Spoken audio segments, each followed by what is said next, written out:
ગરીબો માટે શરૂ થયેલી સ્મીમેર મેડિકલ હોસ્પિટલના ગાયનેક વિભાગની ઘોર બેદરકારી સામે આવી છે। દર્દથી કણસરતી મહિલાને દાખલ કરવાને બદલે ધક્કે ચડાવી હોવાનો આક્ષેપ કરાયો છે। સુરત મહાનગરપાલિકા સંચાલિત સ્મીમેર હોસ્પિટલનો રેડિયાળ તંત્રના કારણે અવારનવાર વિવાદોમાં ઘેરાયેલી રહેતી હોય છે। દર્દી પોતાની સમસ્યા લઈને આવતા દર્દીઓ સાથે ગેરવર્તણૂક કરવાની ઘટના તો બનતી હોય જ છે, પરંતુ હોસ્પિટલના તબીબોની માનવતા મરી પરવારી હોય તેવી ઘટના સામે આવી છે। સુરતમાં ગાયનેક સમસ્યાથી પીડાતી શ્રમિક પરિવારની મહિલાને સ્મીમેર મેડિકલ હોસ્પિટલમાં કડવો અનુભવ થયો છે। આ અંગે જાગૃત નાગરિક સાથે ડૉક્ટરે શું કહ્યું જુઓ। भाई मेरे को करीबन 7 बजे के करीब एक बहन का फ़ोन आया था कि भाई हम यहाँ 2 बजे से 3 बजे से यहाँ पर आए हुए हैं और अभी बोले 7 बजने वाले हैं, लेकिन सोनोग्राफी में नंबर आने के बाद भी हमारे को सोनोग्राफी हो नहीं रही है।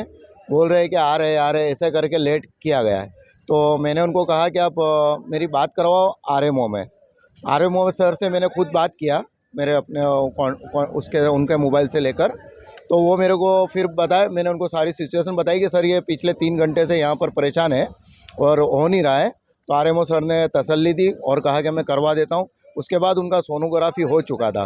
फिर अभी 10 बजे मैं घर था, तब वो बहन का वापस फ़ोन आया कि भाई इतना टाइम हो गया है और मेरी जो बच्ची है उसका 3 महीने का अमल गिर चुका है और उसकी सिचुएशन बहुत ज़्यादा ख़राब है, ब्लड जा रहा है और अब तक उनको एडमिट नहीं किया है। तो मैंने फिर यहाँ पर आके अभी आरएमओ सर से, नाइट वाले सर से खुद रूबरू मिला हूँ और बात किया हूँ कि सर अभी 11 बज रहे हैं, अब तक पेशेंट को एडमिट नहीं किया गया है, तो क्या वजह है। तो आरएमओ सर ने मेरे को ये कहा कि भाई ये सब चेकअप में और इसमें इतना टाइम लगता ही है। मैं बोला सर 9 घंटे हो चुके हैं, इतना टाइम में तो पेशेंट, सीरियस पेशेंट अगर कुछ उसका हो जाता है, कम जाता है, तो इसकी जिम्मेदारी किसकी। तो वो लोगों ने मेरी बात कुछ कान पर नहीं ली है। फिर हमने हमारे फ्रेंड के थ्रू एक मीडिया वाले को बुलाया, मीडिया वालों से हमने सब बातचीत की है। अब वो लोगों को यहाँ पर सीरियस पेशेंट को अभी भी एडमिट नहीं किया है, जबकि सर ने, आरएमओ सर ने हमारे सामने कॉल किया था एडमिट करने के लिए, लेकिन फिर वो मैडम ने कहा कि इनको यहाँ पर एडमिट नहीं करना है, वापस वहीं पर ले जाओ लेबर कोर्ट में और लेबर वार्ड में। फिर वही वो लोग परेशान हो गए। अब वो परेशान हो गए, वो लोग अभी जस्ट यहाँ से रिक्शा करके अब कहीं और हॉस्पिटल में गए। क्या लगता है डॉक्टर की इसी बेदरकारी से गरीब जनता का क्या? जी हाँ, मैं ये कहना चाहूँगा कि सर जब हमारे ऐसे हम एक ट्रस्ट चलाते हैं, जब हमारे ऐसे ट्रस्ट और जागरूक नागरिक बात करने के बाद भी, आरओ में सर के साथ 2 बार रिक्वेस्ट करने के बाद भी अगर कोई गरीब के साथ ऐसा होता है तो इसको बहुत बेदरकारी कहा जाएगा। और मैं रिक्वेस्ट करूँगा प्रशासन से कि मेडिकल कॉलेज में खास ध्यान दे, क्योंकि ऐसे बहुत सारे यहाँ पर मैटर आते हैं और हमारे बात करने के बाद में होता है काम, लेकिन बहुत डिले होता है। क्या लगता है अगर कोई पेशेंट की जान जाती है, इसका जवाबदार कौन होता है? इसका जवाबदार, ऐसे मैटर होगा, इसका अगर ऐसी परिस्थिति में अगर जान चली गई बच्ची की, तो जवाबदार तो डॉक्टर ही गिनाएंगे और उनके ऊपर मैं तो कहता हूँ कार्रवाई करनी चाहिए। और मैं तो सूरत के जागरूक नागरिकों से कहूँगा कि भाई अपने यहाँ पर जो हॉस्पिटल है अब तक बहुत बढ़िया चल रहा था, लेकिन अब हमारे को यहाँ पर विजिट लेकर और बात करनी चाहिए। जो हमारे शहर के सीपी साहब है उनसे बात करनी चाहिए, कलेक्टर साहब से बात करनी चाहिए, आवेदन पत्र देना चाहिए कि ऐसी बेदरकारी अगर हमारे यहाँ गरीब आते, कोई पैसे वाले लोग तो आते नहीं है, अगर हम इस पर अगर कार्रवाई नहीं करें, नहीं बातचीत करेंगे तो कौन करेगा।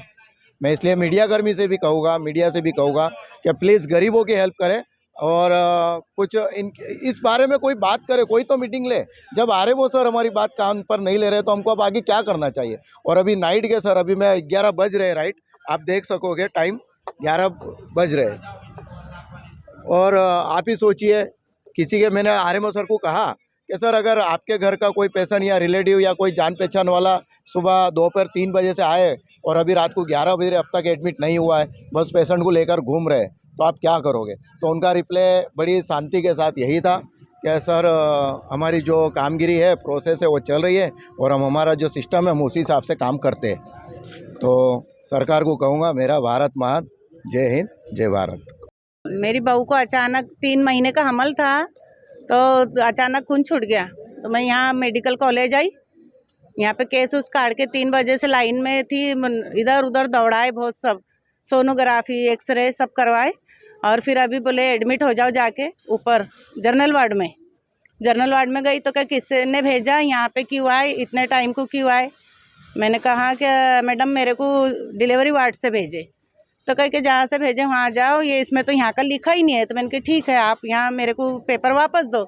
तो मैडम चिल्लाने लगी कि पेपर क्यों मांग रहे हैं। तो मैं बोली मेरी बच्ची की तबीयत ठीक नहीं है, उसको वहाँ से बोले कि इसका रिस्क है, उसकी खतरा है, जल्दी आए तो अच्छा हुआ। आप मैं 3 बजे से दौड़ रही, इतना टाइम हो गया।